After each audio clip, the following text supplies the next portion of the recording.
নমস্কার, আমি স্মৃতি। কেমন আছো সবাই?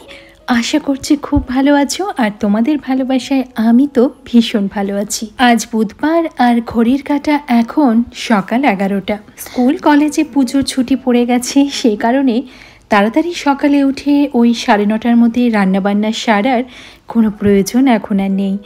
এখন কয়েকদিন সকালটা ধীরে সুস্থে কাটানো যাবে এবং রান্নাবান্নাটা একটু দেরি করে বসালেও চলবে। আজ লাঞ্চে বানাচ্ছি মাটন বিরিয়ানি, সেই রেসিপি তোমাদের সাথে শেয়ার করছি। সাধারণত বিরিয়ানি রান্না করা ভীষণ ঝামেলার একটা ব্যাপার, তাই না? এটাই আমাদের ধারণা।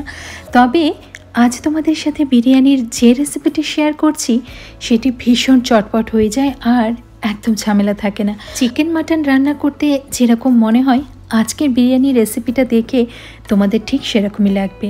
চটপট তৈরি করে নিতে পারবে, ঝামেলা তো একদম নেই।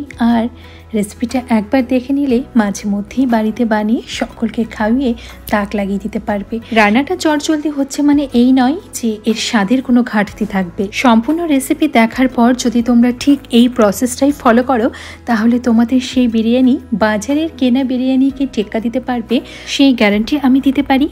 আর যেহেতু বাড়িতে তৈরি হচ্ছে, অবশ্যই বাইরের থেকে স্বাস্থ্যকর তো বটেই। রসুনের খোসাগুলো ছাড়িয়ে একটা বোতলে ভরে ফ্রিজে স্টোর করে রাখি পুরো 1 সপ্তাহের জন্য। কিন্তু যতটা পরিমাণ ফ্রিজে রয়েছে সেটা দিয়ে আজকে রান্নাটা হবে না, কারণ এইসব রান্নাতে মশলার পরিমাণ একটু বেশি তো লাগেই। সেই কারণে ফ্রিজেরটা ফ্রিজেই থাক, সেটাকে বের না করে নতুন করে আজকে খোসা ছাড়িয়ে নিচ্ছি। যেটা ফ্রিজে আছে সেটা বাকি রান্নাবান্নাগুলোতে লেগে যাবে অন্যান্য দিন। আচ্ছা, রসুনের খোসা ছাড়ানোই একটা টাফ কাজ, তাছাড়া বাকি জিনিস করতে তো খুব একটা সময় লাগে না। এদিকে কাটাকুটির কাজ শেষ। কয়েকটা লঙ্কা মাঝখান থেকে চিড়ে রেখেছি আর কয়েকটা লঙ্কা গোটাই রেখেছি, কারণ সেগুলো পেস্ট হবে। এদিকে পেঁয়াজকে 2 ভাগে কেটে রেখেছি, একটা বেরেস্তা হবে, একটা বিরিয়ানির গ্রেভিতে যাবে। আর এখানে রয়েছে আলু, খোসা ছাড়িয়ে 2 ভাগ করে জলে ভিজিয়ে রেখেছি। আলু তো বিরিয়ানিতে মাস্ট, তার মধ্যে আমরা আলু প্রিয় বাঙালি বলে কথা। আর এখানে এই যে মাটনের পিসগুলো ভালো করে ধুয়ে রেখে দিয়েছি, ম্যারিনেট করে নিই। বিরিয়ানি রান্নাতে আমি সাধারণত মাটন বা চিকেন যার করি না কেন ম্যারিনেশন করি না, একবারে মশলার গ্রেভি কষিয়ে তার মধ্যে এই চিকেন মাটন যেটাই হোক না কেন দিয়ে দিই। আর এই যে পিসগুলো বাজারে যদি বলা হয়, মানে মাংস কেনার সময় যদি বলা হয় বিরিয়ানির পিস কেটে দিতে, তাহলে তারা সেইভাবেই পিসগুলো কেটে তৈরি করে দেয়। এদিকে গ্যাসে বসে গেল বিরিয়ানির হাঁড়ি, এর মধ্যেই আমি প্রথমে গ্রেভিটা তৈরি করে নেব আর তারপরে এর মধ্যেই বিরিয়ানি দমে বসাবো। প্রথমে সাদা তেল ভালো মতো গরম করে নিয়ে ওই যে বেরেস্তার জন্য পেঁয়াজ কুচিয়ে রেখেছিলাম সেগুলো দিয়ে ভেজে নিচ্ছি। বেরেস্তা ভাজার সময় সবসময় গ্যাসের ফ্লেম হাই রাখতে হবে, না হলে কিন্তু এই বেরেস্তা লালচে হবে না এবং মচমচে হবে না, নেতিয়ে পড়বে। আর সব থেকে বড় কথা, অনবরত নাড়তে হবে, না হলে একদিকে রং আসবে একদিকে রং আসবে না। এদিকে মশলার পেস্টটা তৈরি করে নিচ্ছি, রসুন নিচ্ছি, তার সাথে যে কাঁচা লঙ্কাগুলো মাঝখান থেকে চিড়েছিলাম না, গোটা ছিল, সেগুলো নিয়ে নিচ্ছি। রসুনের পরিমাণটা ছাড়ানোর দেখে আমার মনে হলো যে একটু বেশি হয়ে গেছে, তো কিছুটা পরিমাণ রেখে দিলাম। এটা ফ্রিজে ওই কৌটোটার মধ্যে রেখে দেবো যেটাতে বাকি রসুনগুলো আছে। তার সাথে এই যে কুচিয়ে রাখা আদাগুলো নিয়ে নিলাম। সামান্য একটু জল দিয়ে আগে এই মশলাটার একটা পেস্ট তৈরি করে নেব। আচ্ছা, তোমাদের একটা কথা বলি, বিরিয়ানি রান্নার জন্য যে মশলাটা সেটা কিন্তু একদম মসৃণ তৈরি করার প্রয়োজন পড়ে না। মিক্সিতে জাস্ট 2 বার আমি ঘুরিয়ে নিয়েছি, খুব বেশিবার কিন্তু ঘুরাইনি। এবার এই যে দেখো, এদিকে বেরেস্তাটাও তৈরি হয়ে গেছে। এই বেরেস্তা ভাজার তেলের মধ্যেই দিয়ে দিচ্ছি 2 চামচ মতো ঘি। ঘিটা তেলের সাথে মেল্ট হয়ে যাক, কারণ তেলটা তো গরম রয়েছে, খুব তাড়াতাড়ি ঘিটা মেল্ট হয়ে যাবে। তারপর এর মধ্যে দিয়ে দেবো তেজপাতা, সাথে দিয়ে দিলাম চিড়ে রাখা কাঁচা লঙ্কা। এই তেজপাতা এবং কাঁচা লঙ্কা ঘি এবং তেলের মধ্যে একটু ভাজা ভাজা হবে, একটা সুন্দর গন্ধও ছাড়বে। আর তারপর দিয়ে দেবো পেঁয়াজ কুচি। যে পেঁয়াজটা গ্রেভির জন্য কেটে রেখেছি সেই পেঁয়াজটা একটু ভালো করে কুচিয়ে নিতে হবে। তারপর পেঁয়াজটাকে খুব ভালো করে ভাজবো, তবে পেঁয়াজের খুব বেশি রং আনার কিন্তু প্রয়োজন পড়ে না। এই ক্ষেত্রে পেঁয়াজের রংটা ট্রান্সপারেন্ট হবে, গায়ে হালকা একটু রং ধরবে, সেই সময় যে মশলার পেস্টটা তৈরি করেছি আদা, রসুন এবং কাঁচা লঙ্কা সেটা দিয়ে দিচ্ছি। সামান্য একটু রেখে দিচ্ছি, এর কারণ রয়েছে। এবার মশলাটা পেঁয়াজের সাথে ভালো করে কষাবো। গ্যাসের ফ্লেম এই সময় মিডিয়াম টু হাই রয়েছে। আর এখানে ছোট এলাচ, লবঙ্গ এবং দারুচিনি বেশ অনেকটা পরিমাণেই লাগবে। মিক্সির বাটিতে সামান্য একটু মশলা রেখেছিলাম যাতে এই পেস্টটা ভালো তৈরি হয়। ভালো মানে কি, একদম পুরো মিহি পেস্ট কিন্তু তৈরি করছি না। এর আগে বললাম যেরকম দুবার ঘুরিয়েছি মিক্সিটা, এটাও ঠিক তাই, দুবার। একটু হালকা দানা দানা মতো কিন্তু থাকবে। পেঁয়াজ, আদা, রসুন, কাঁচা লঙ্কা কিছুটা সময় তো কষিয়েছি। এবার এই গরম মশলাটা দিয়ে আরও কিছুটা সময় কষাবো। আচ্ছা, ছোটো এলাচ এবং দারুচিনির পরিমাণ কিন্তু একটু বেশি লাগছে, আর সাথে লবঙ্গ দিয়ে দিচ্ছি। নুন স্বাদ মতো, তবে যেহেতু এর মধ্যে পরে চাল পড়বে তাই নুনের পরিমাণটা একটু বেশি দিতে হবে। যখন তুমি টেস্ট করবে গ্রেভিটা তখন যাতে হালকা একটু নুন বেশি লাগে, তাহলে চালটা দেওয়ার পর জিনিসটা অ্যাডজাস্ট হয়ে যাবে। এদিকে তো মশলা খুব ভালো মতো কষিয়ে নিয়েছি, উপর দিয়ে দেখো তেল ছেড়েও গেছে। তারপর যে মাটনের পিসগুলো ভালো করে ধুয়ে রেখেছিলাম সেটা দিয়ে এই মশলার সাথে আরও কিছুক্ষণ, অন্তত 5 থেকে 6 মিনিট মতো ভালো করে কষাবো। যদি তোমাদের মনে হয় যে তলায় লেগে ধরছে, সেক্ষেত্রে কিন্তু গ্যাসের ফ্লেম মিডিয়ামে করে কষাবে। এদিকে মিক্সির বাটিতে নিয়েছি বিরিয়ানির অত্যন্ত গুরুত্বপূর্ণ একটি উপাদান, টক দই। দইটা মিক্সিতে আমি ভালো করে ব্লেন্ড করে নেব। আর ব্লেন্ড করার সময় কিন্তু জল দেব না, শুধু দইটাই ভালো করে ব্লেন্ড করে এরকম পাতলা মতো করে নিয়েছি। এর একটা কারণ হলো, যদি আমরা চাকা দইটাই বিরিয়ানির মধ্যে দিয়ে দিতাম তাহলে সেটা বিরিয়ানির সাথে মিশতে সময় লাগতো। আর সব থেকে বড় কথা, ওই ফেটে গেলে যেরকম লাগে না, ছাকা ছাকা মতো ভেসেও থাকতো, মানে দানা দানা হয়ে থাকতো। আর এইভাবে যদি ব্লেন্ড করে দেওয়া হয় সেটা পাতলা হয়ে গেল এবং খুব সুন্দরভাবে এটা মিশে গিয়ে একটা দারুণ সুন্দর গ্রেভি তৈরি করবে। ওই গ্রেভির উপরে সাদা সাদা দানা দানা বা ফাটা ফাটা মতো ব্যাপারটা ঘুরে বেড়াবে না। তো যে কোনো রান্নাতেই যদি দই ব্যবহার করো, মিক্সিতে এরকম ব্লেন্ড করে ব্যবহার করবে, দেখবে তার টেক্সচারটাই আলাদা হয়, একদম স্মুথ তৈরি হয়ে যাবে। আর এদিকে রান্না করতে করতে চারদিকটা গুছানো, বারবার পরিষ্কার করা, এটা তো আমার স্বাভাবিক ধর্ম, আমার স্বভাবের মধ্যেই পড়ে। এই যে পেঁয়াজ রসুন কাটাকাটি করেছিলাম তার খোসা টোসাগুলো একটা প্লাস্টিকের মধ্যে ভরে ওই ভেতরে যে বড় ডাস্টবিনটা আছে তার মধ্যে রেখে দিচ্ছি এখন। অন্যদিকে টক দই দেওয়ার পর খুব ভালো করে কিছুক্ষণ আবারও কষিয়েছি, আর তারপরে দিয়ে দিলাম দুধ। অনেকেই হয়তো জানে না, বিরিয়ানিতে দুধের ব্যবহার বিরিয়ানির স্বাদকে অনেক অনেক পরিমাণে বাড়িয়ে তোলে। আচ্ছা, দুধ যতটা পরিমাণ ব্যবহার করব তার অর্ধেক পরিমাণ জল দেব। অবশ্যই গরম জল ব্যবহার করব। এবার ভালো করে মিশিয়ে নিতে হবে। এদিকে বিরিয়ানির জন্য যে আলু কেটে রেখেছি, বড় বড় সাইজের আলু, খোসা ছাড়িয়ে মাঝখান থেকে 2 টুকরো করে আমি জলে ভিজিয়ে রেখেছিলাম। বিরিয়ানির আলু সব সময় কিন্তু না ভেজেই ব্যবহার করতে হয়। বিরিয়ানিতে আলু কখনো ভেজে ব্যবহার করে না। বড় বড় কাঁচা আলু এইভাবে গ্রেভির মধ্যেই সেদ্ধ হয় এবং গ্রেভির যে ফ্লেভার তা কিন্তু এই বিরিয়ানির আলুর মধ্যে সুন্দরভাবে ঢুকে যায়। অথেন্টিক বিরিয়ানি রান্নার রেসিপি যদি তোমরা দেখো, সেখানে দেখবে আলু কখনোই ভেজে ব্যবহার হচ্ছে না। আচ্ছা, এর মধ্যে 2 ছিপি, মানে যে বোতলটা রয়েছে কেওড়া জলের, সেখান থেকে 2 ছিপি মতো কেওড়া জল এর মধ্যে দিয়ে ভালো করে ফোটাবো হাই ফ্লেমে 10 মিনিট মতো। আর এই যে ফোটানোটা, এটা কিন্তু ভীষণ ইম্পর্টেন্ট আজকের এই বিরিয়ানির রেসিপির ক্ষেত্রে। ঢাকা কিন্তু বন্ধ করছি না, এইভাবে খুলে হাই ফ্লেমে 10 মিনিটের জন্য ফুটতে দেব। তবে মাঝে মাঝে অবশ্যই একটু নেড়ে দিতে পারো যদি তোমার মনে হয় তলায় লেগে ধরছে, কিন্তু লেগে ধরার সম্ভাবনা নেই যেহেতু দুধ এবং জল পড়েছে। আর এদিকে দেখো, বেলা 12টার সময় আমার চলছে দ্বিতীয়বার চা পর্ব। সকালে একবার হয়ে গেছে, যেহেতু রান্নাঘরে অনেকটা সময় রয়েছি তাই ইচ্ছে করলে একটু চা খাই। আর অন্যদিকে 10 মিনিট পর এই যে গ্রেভির মধ্যে আলুগুলো, সেগুলো একটা একটা করে কিন্তু তুলে নিচ্ছি, কারণ আলুগুলো প্রায় সেদ্ধ হয়ে গেছে। প্রায় কেন বলবো, একদম সেদ্ধই হয়ে গেছে। ধরো ওই 10% মতো বাকি রয়েছে। এটা তুলে নেওয়ার কারণ হলো, এই মাটনের পিসগুলো আমি এখন প্রেশার কুকারের মধ্যে দেব, কারণ স্বাভাবিক মাটনের পিসের তুলনায় বিরিয়ানির মাটনের পিসগুলো তুলনামূলক অনেকটাই বড় হয়। সেটা যদি আমি এইভাবে রান্না করতে চাই তাহলে প্রচুর সময় লেগে যাবে, অন্তত 1.5-2 ঘন্টা তো লেগেই যাবে। সেই কারণেই এই প্রেশার কুকারটা ব্যবহার করা। তবে তোমরা যদি না চাও তবে লো ফ্লেমে এইভাবে ঢেকে ঢেকে কিন্তু মাংসটা সেদ্ধ করতে পারো, তবে অবশ্যই সেক্ষেত্রে সময় লাগবে। গ্রেভি শুদ্ধ মাটনের সবগুলো পিস প্রেশার কুকারের মধ্যে নিয়েছি, এবার 2টো সিটি আসার অপেক্ষা। আর এদিকে চালটা, মানে বিরিয়ানির জন্য যে বাসমতি চাল, সেটা এবার ভালো করে ধুয়ে নেব।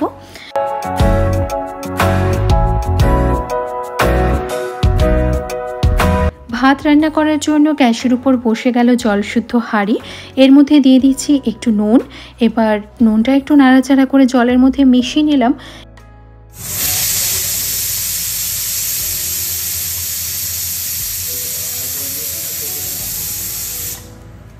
ওদিকে প্রেশারেও 2টো সিটি পড়ে গেছে, গ্যাসের ফ্লেম বন্ধ করে দিয়েছি। আর এখানে রান্না করতে করতে মোটামুটি যেগুলোর আর প্রয়োজন নেই সেগুলো সিঙ্কে নিয়ে নিচ্ছি, কারণ এগুলোকে এখন মেজে ঘষে ধুয়ে নেব, একটু হালকা হবে।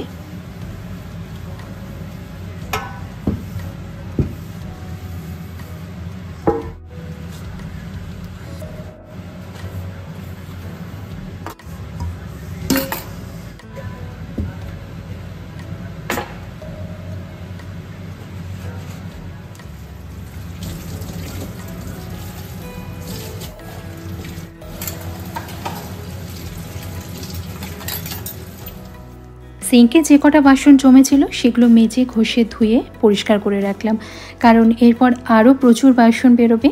একবারে সব বাসনের বোঝা না নিয়ে এরকম হালকা চাপমুক্ত থাকা কিন্তু ভালো। ওদিকে প্রেশার স্টিম সম্পূর্ণ বেরিয়ে যাওয়ার পর ঢাকনাটা খুলেছি, আর এখানে দেখো হাঁড়ির জল ফুটতে শুরু করেছে।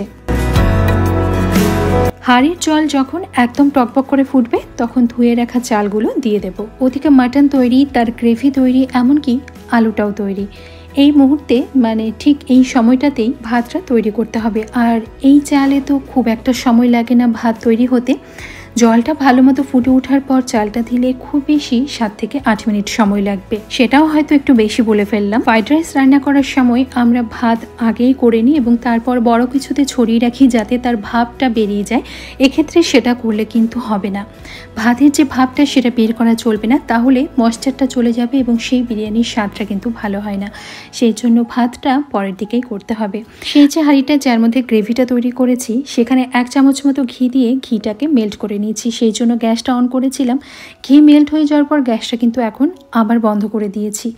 তারপর প্রেশার কুকার থেকে কিছুটা মাংস নিয়ে এই হাঁড়ির মধ্যে একটা একটা করে বসিয়ে দেব।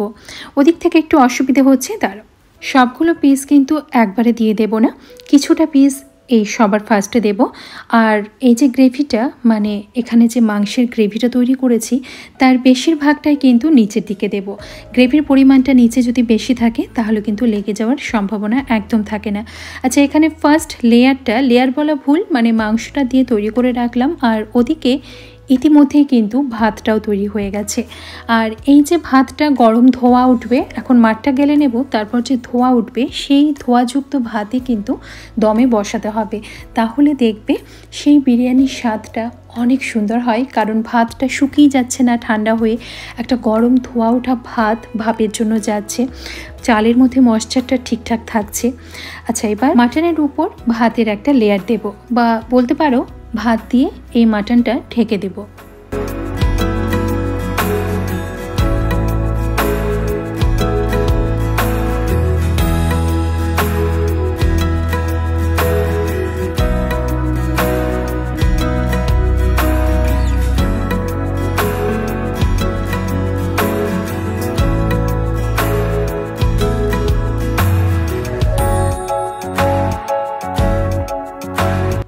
ভাত দিয়ে চাদরের মতো মাটন ঢেকে দিয়েছি। এবার এর উপরে ওই যে বেরেস্তা তৈরি করেছিলাম সেটা কিছুটা ছড়িয়ে দিলাম, দিচ্ছি একটু ঘি, সেটাও একটু ছড়িয়ে দেব, আর দেব 1 ছিপি মতো কেওড়া জল।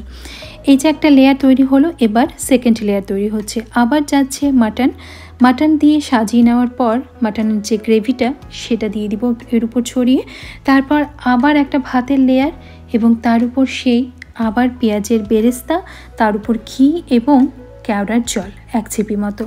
ঠিক এইভাবেই যতগুলো লেয়ার তৈরি হবে প্রত্যেকটা লেয়ারেই ঠিক এইভাবেই জিনিসগুলো একই রকমভাবে সাজিয়ে তৈরি করতে হবে। আমার এখানে আজকে 3টে লেয়ার তৈরি হচ্ছে, 2টো লেয়ারে থাকবে মাটন, আর লাস্ট লেয়ারে মানে সবার শেষে ওই আলুগুলো। প্রথমেই বললাম না, আলুগুলো একদম সেদ্ধ, ওই 10% মতো বাকি আছে, সেটা এইভাবে সেদ্ধ হয়ে যাবে। একদম নরম মাখনের মতো তুলতুলে যে আলুগুলো আমরা বিরিয়ানিতে খাই সেটাই দমের জন্যই তৈরি হয়। আচ্ছা, এখানে সেকেন্ড লেয়ারটা হচ্ছে ভাতের, একটা লেয়ার হয়ে গেছে, এবার এই যে মাটনের উপর সেকেন্ড লেয়ার পড়ছে ভাতের।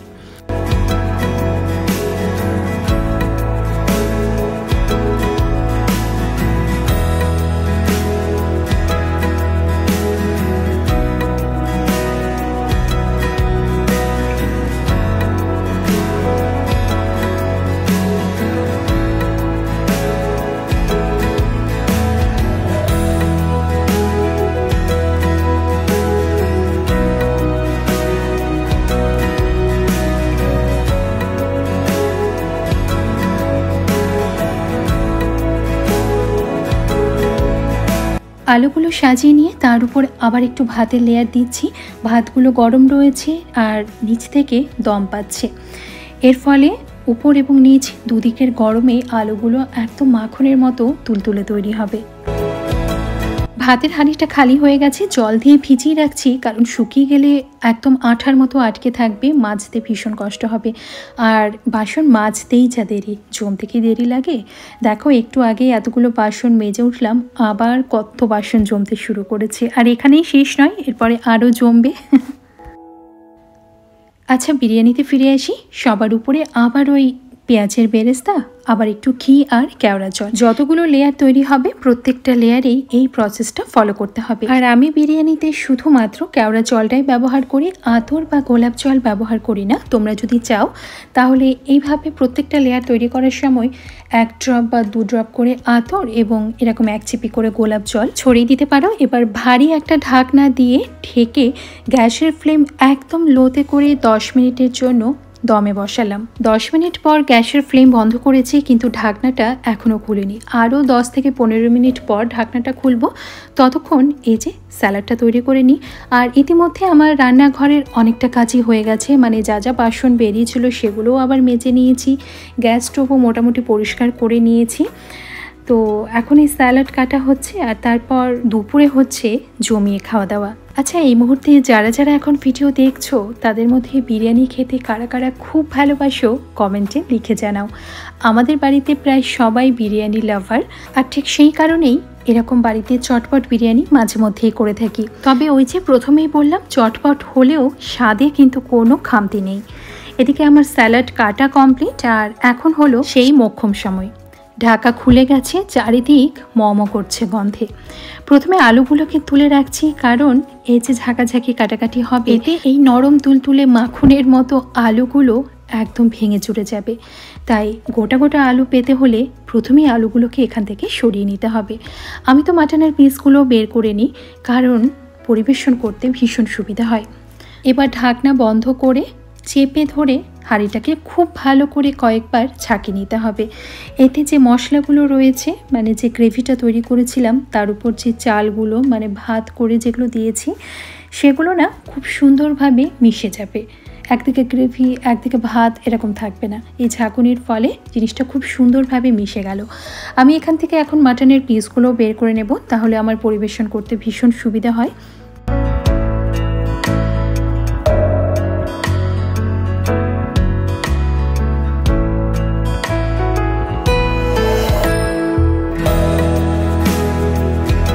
যে গ্রেভিটা ছিল, দেখো ভাতগুলো সেই গ্রেভির সাথে একদম মিশে গেছে। স্বাদে গন্ধে অসাধারণ এবং একদম ঝরঝরে অভূতপূর্ব স্বাদের এই মাটন বিরিয়ানি তৈরি। রান্না হয়ে গেছে, বাড়িতে সবাই আছে, আর অপেক্ষা কিসের? পরিবেশন করছি। তার আগে তোমাদের বলি, রেসিপি ভালো লাগলে অবশ্যই ছেড়ে যাওয়ার আগে একটা লাইক করবে, আর রেসিপি কেমন লাগলো সেটাও কমেন্টে জানাবে।